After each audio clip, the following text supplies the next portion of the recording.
საუბრების არბიაში მოგესალმებათ სლოვაკეთის ქალაქ ჟილინადან, სადაც საქართველოს ნაკრებმა ევროპის ახალგაზრდულ ჩემპიონატზე უკვე ითამაშა 2 მატჩი. პირველი მოგეხსენებათ პოლონეთთან მოვიგეთ, დრამატული მატჩი ისეც და მეორე უარესი დრამატული მატჩი. საერთოდ ეს იყო ჩვენთვის სამწუხარო დასასრულით, თუმცა მაინც ესეთი ცოტა სიამაყე შეგრძნება გვაქვს, რომ ესეთი საფრანგეთის ნაკრები შეგვდა და ჩვენებმა ტოლი არ დაუდეს. მოდი ვთქვათ, გუშინდელი თამაშით დავიწყოთ. 1-2 სიტყვა ვთქვათ. ხო, აი შენ ახსენეს ასეთი საფრანგეთი. ხო, ვთქვათ, როგორი საფრანგეთია. 11-ვე ფეხბურთელი ყავდათ ევროპის ტოპ 5 ჩემპიონატიდან, ხო? ყავდათ 2 ფეხბურთელი ინგლისური პრემიერ ლიგიდან, ყავდათ ბუნდესლიგიდან, ყავდათ ესპანეთის პრიმერადან და ნახევარი გუნდი ყავდათ საფრანგეთის ლიგა 1-დან. პლუს შეგვიძლია გავიხსენოთ ფეხბურთელები, რომლებიც არც ყავდათ. მაგალითად, ფეხბურთელი, რომელმაც წელს ჩემპიონთა ლიგა მოიგო, დუე მაგალითად, ხო? აი ასეთი გუნდის წინააღმდეგ, როდესაც რო შევადა და მიქაუტაძის ყოფილი თანაგუნდელი, რომელიც ახლა უკვე მანჩესტერ სიტიმ წაიყვანა. ანუ ასეთ გუნდთან ითამაშეს ჩვენებმა და 99 წუთამდე ვიგებდით აი ასეთ გუნდთან. ხო. რისი ნიშანია ეს, რომ გვაქვს ძალიან ნიჭიერი ბიჭები ერთის მხრივ, გვაქვს ძალიან კარგი მწვრთნელი, მაგრამ გვაკლია ის, რასაც კლასი ქვია, რასაც ქვია ის, რომ აი არ აკვავს არც ერთი ფეხბურთელი ამ ნაკრებიდან, აი დიდი ჩემპიონატებიდან, დიდი გუნდებიდან, სადაც მთელი წელი აი ესეთი დაძაბული ბრძოლების გამართვა უხდებათ. მაგ რა არის, შენ აღმოჩნდა ახლა, რომ ამ გუნდებში თამაშობენ და თამაშიცაა და თამაშიც, ხო? ყველანი არიან ევაში, რა ქვია, ძირითად შემადგენლობაში თამაშობენ. ანუ მუდმივი სათამაშო პრაქტიკა აქვს ესეთ ტოპ ლიგებში. ყველა არის თითქმის ყველა 90% იმ გუნდის, გუშინ რაც ვიყიდეთ. ფრანგების თამაშობს ძირითად შემადგენლობაში. ყოველ კვირაში ერთხელ არიან აი ესეთ დიდ მატჩებში. ხო, და კვირაში ერთხელ რო გაქვს აი ასეთი მატჩები გასამართი და ამ დროს ჩვენს ფეხბურთელებს ნუ წელიწადში შეიძლება 1-2 ამ ტიპის თამაში ქონდეთ, ხო? უკვე იჩენს ეს კლასში განსხვავება, სწორედ აი ასეთ მომენტებში ჩდება ხოლმე. ნუ საქართველოს ჩემპიონატში მონაწილე გუნდები, ხო? ჩვენს შემადგენლობაში 1-2 არის ლეგიონერი. ხო, ლატვიიდან ლეგიონერი, უკრაინიდან ლეგიონერი, რუსეთიდან ლეგიონერი, იტალიიდან ლეგიონერი, ოღონდ დაბალი ლიგიდან, ხო.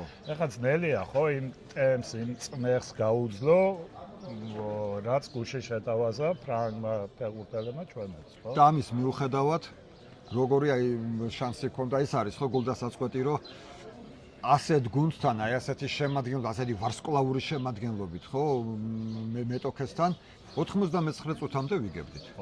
არა და თამაში ისე დაიწყო, ყობა რომ ძნელი წარმოსადგენი იყო ეგეთი ფინალი. მთელი პირველი ტაიმი ჩვენები არც გადასულან ფაქტობრივად მეტოქის ნახევარს. მოდი ვთქვათ, სიმართლე რომ ერთადერთი მომენტი ქონდა ბოდიში პირველ ტაიმში და ისიც თამაშგარი აწია თანამსაჭმა. ეს იყო, რა ქვია, როგორ ვთქვა, სიმართლე ვთქვათ, ხო, რომ ესა ფრანგებს აშკარა უპირატესობა ჰქონდა, დიდი უპირატესობა ჰქონდა და დიდი ანგარიშითაც შეიძლება დამთავრებულიყო ეს თამაში ფრანგების სასარგებლო ცხადია. თუმცა აი მწვრთნელის ხელი სად გამოჩნდა და მწვრთნელის ფაქტორი, ხო, რომ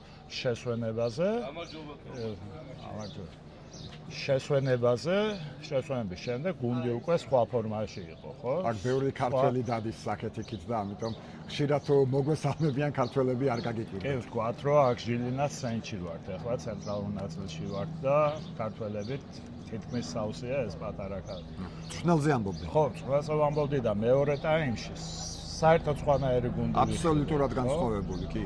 მეორე ტაიმი იყო თითქმის თანაბარი და ეს არის მწვრთნელის ხო, რა თქმა უნდა, ისე გადააწყო და ისე შეუძახა ფეხბურთელებს, რომ აბსოლუტურად სხვა გუნდი ვიხილეთ.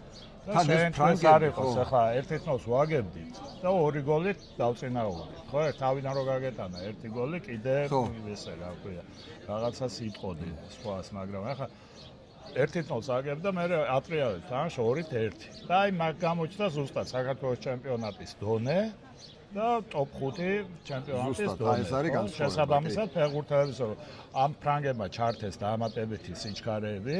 და ბოლო 5 წუთში მოამთავრეს თამაში. ხო ამ ფრანგების ფიზიკურ მონაცემებსაც ხო დააკვირდით, ჯერ რამხელები იყვნენ ყველანი. სალი ფეხი ქონდათ ჩვენ ფეხბურთელებს. ხო, არ ვიცი, წარმოუდგენელი სიმაღლის ბიჭები, ახოვანები და აი ყველა სტანდარტული მდგომარეობა, მაგათი გნებავს კუთხური, გნებავს ჯარიმა, ფაქტობრივად პენალტივით არ ტყავენ. ხო, მაგრამ იმდენად საფრთხის შემცველია. მაგრამ არც ერთი არ გასულა, არც ერთი გოლი სტანდარტულის. კი ბატონო. და სხვათა შორის, გიორგი, ახლა მინდა შევნიშნო და ალბათ მაყურებელმა შენიშნა კიდევ ერთი აი რამაზ სვანაძეს გონივრული გადაწყვეტილება.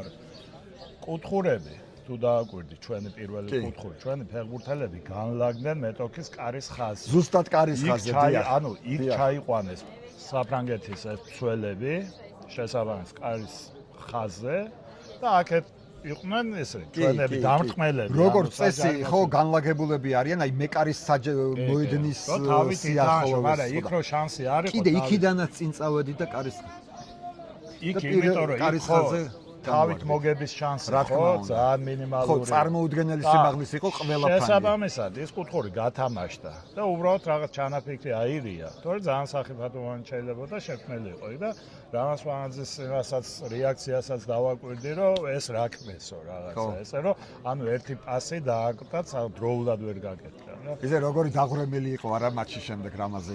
ჩვენ ნახეთ რამაზი გარდა იმისა, რომ პრესკონფერენციაზე მან ისაუბრა, კითხვები დაუსვით უკვე პრესკონფერენციის შემდეგაც უკვე გარეთ რომ გამოვიდნენ ავტობუსში ასვლის წინაც მე და კობა ვესაუბრეთ რამაზ და ისეთი დანაღვლიანებული იყო, მოდი ასე რბილად რომ თქვა. რბილად რომ თქვა, დანაღვლიანებული ესე იყო. რამხელა ენერგია, რამხელა შრომა ჩადო ამ თამაშში. მოგებული თამაში.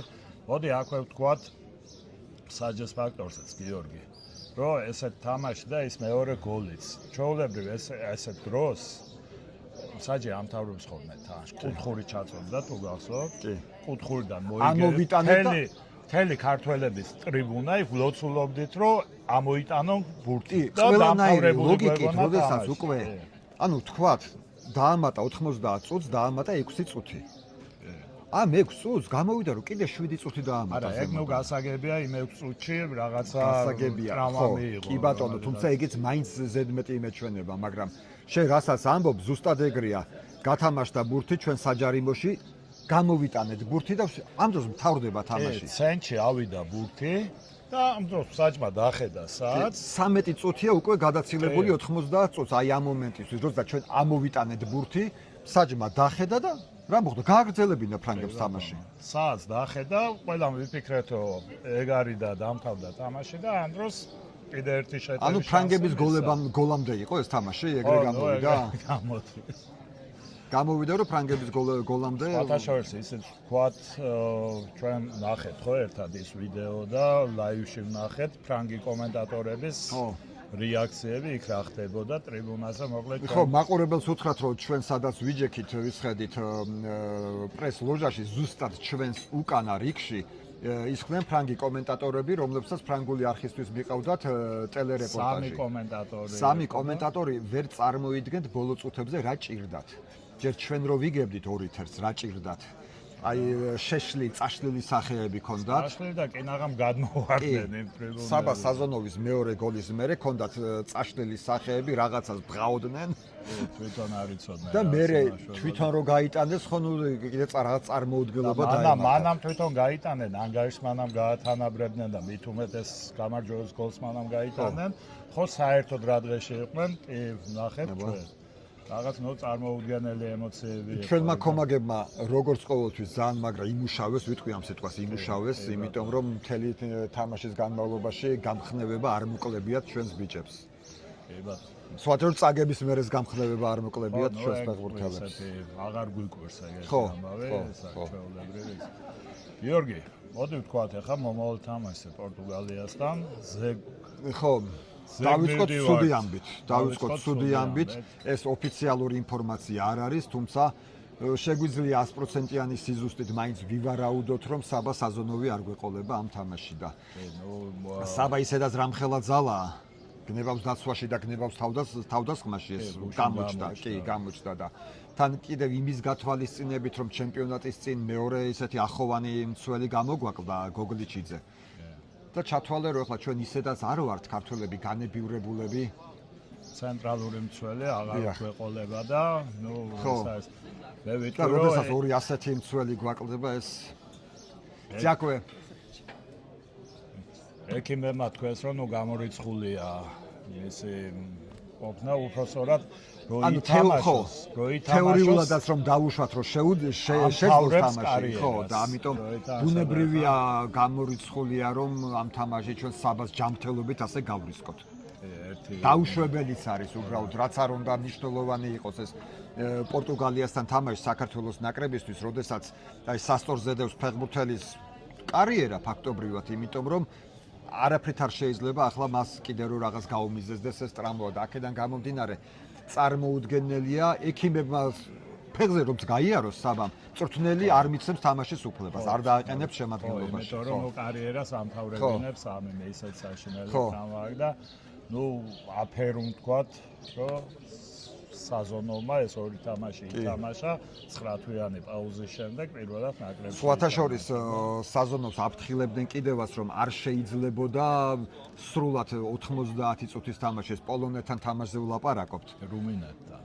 პოლონეთთან ახლა პირველ ტურში. ხო, არა, ამხანაგურში შესვენებაზე დარეკეს იქიდან კლუბიდან რომ გაიყვანითო. ხო, მართლა ეს საინტერესო ინფორმაციაა ძალიან, კი.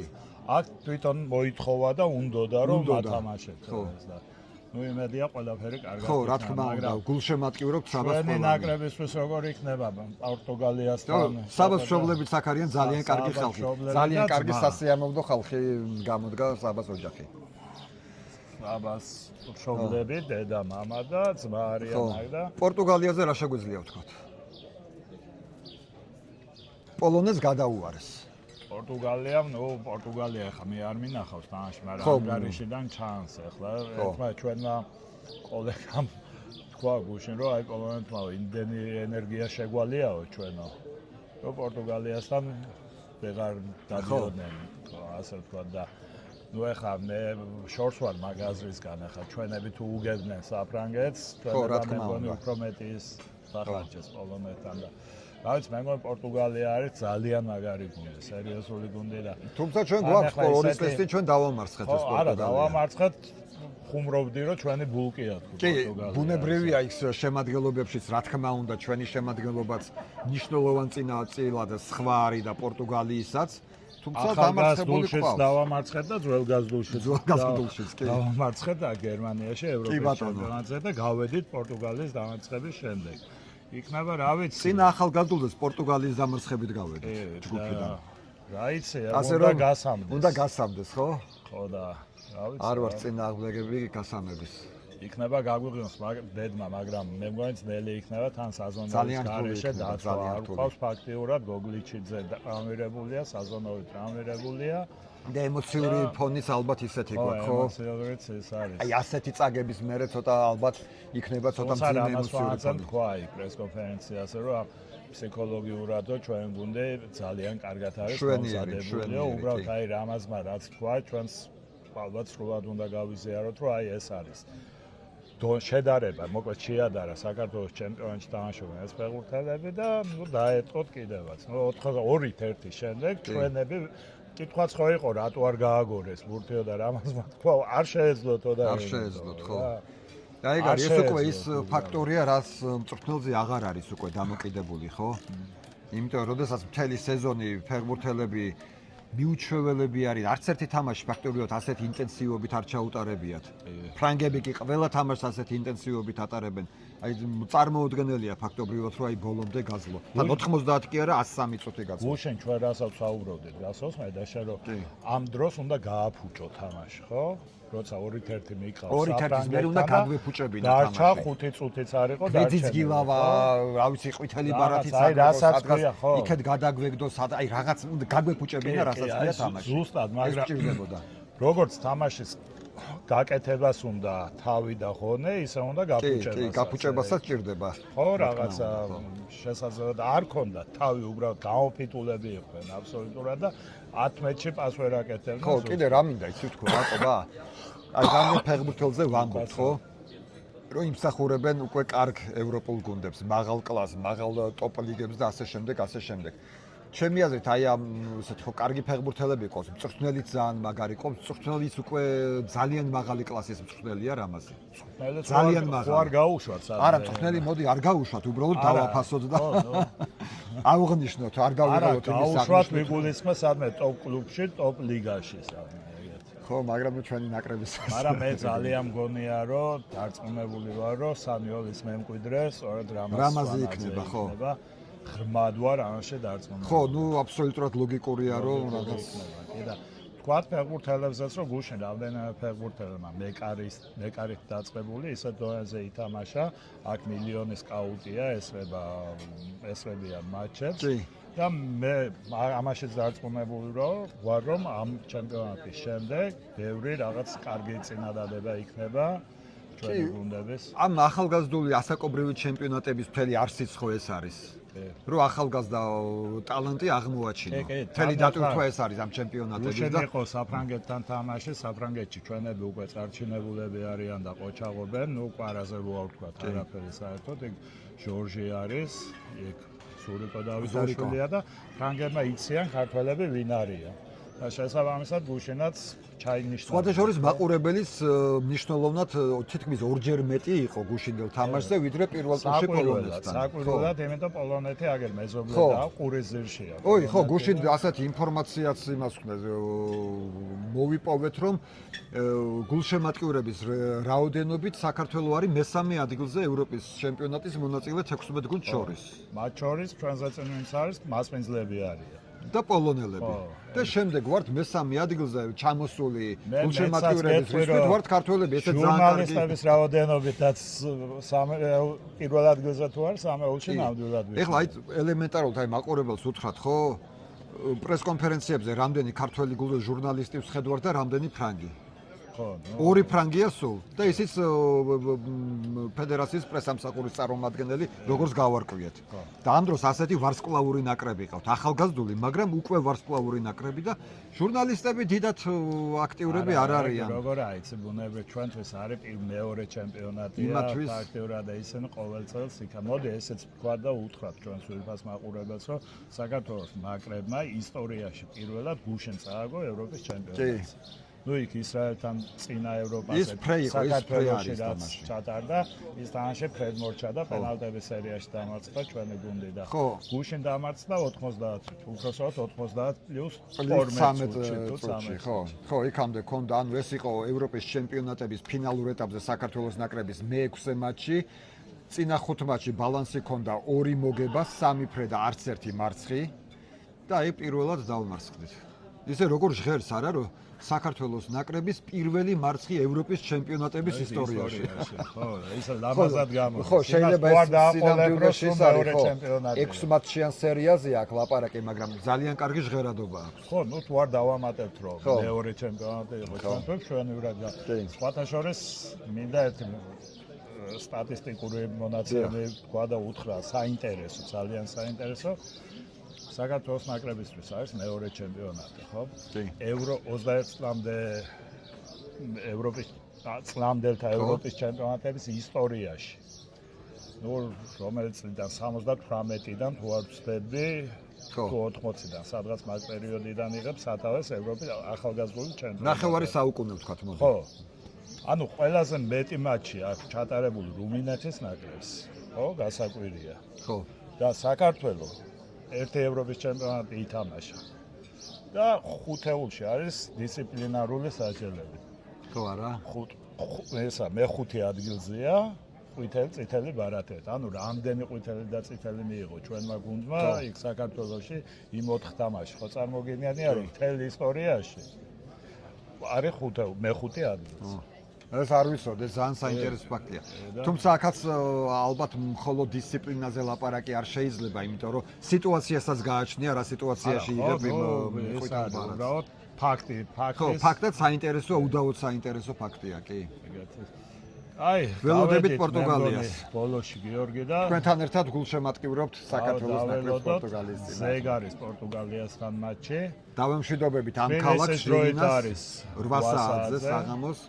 ჟილინას დავემშვიდობებით, სადაც ახლა ვიმყოფებით და გადავინაცვლებთ ქალაქ ტრენჩინში, სადაც მესამე თამაში ავატარებ. იმედია, გაცილებით კარგ ხასიათზე ვიქნებით იმ თამაშის შემდეგ და მოგვიწევს კიდევ დარჩენა გარკვეული დროით. ესაც მნიშვნელოვანია. მადლობა.